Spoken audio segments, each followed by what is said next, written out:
Chandur railway पोलिसांच्या मारहाणीत नितेश मेश्राम याचा मृत्यू झाला असा आरोप नितेशच्या नातेवाईकांनी केला असून दोषी पोलिसांविरुद्ध खुनाचा आणि अॅट्रॉसिटीचा गुन्हा दाखल करा अशी मागणी करीत आमरण उपोषणाचा इशारा पोलीस प्रशासनाला दिला होता।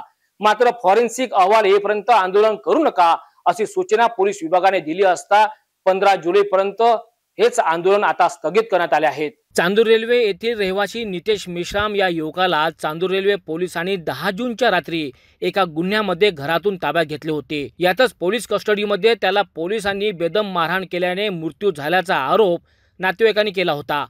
पुढे हेच प्रकरण आमदार यशोमती ठाकूर यांनी विधानसभेत सादर करून चौकशीची मागणी सुद्धा केली होती। नितेश याचे शवविच्छेदन अकोला येथील रुग्णालयामध्ये इन कॅमेऱ्यात करण्यात आले होते। या अहवालामध्ये मृतकाच्या शरीरावर मारपीटच्या खुणा असल्याचे स्पष्ट झाले। इकडे दोषी पोलिसांवर कारवाई न झाल्याने मृतकाच्या कुटुंबाने दोषी पोलिसांविरुद्ध कारवाईची मागणी केली होती।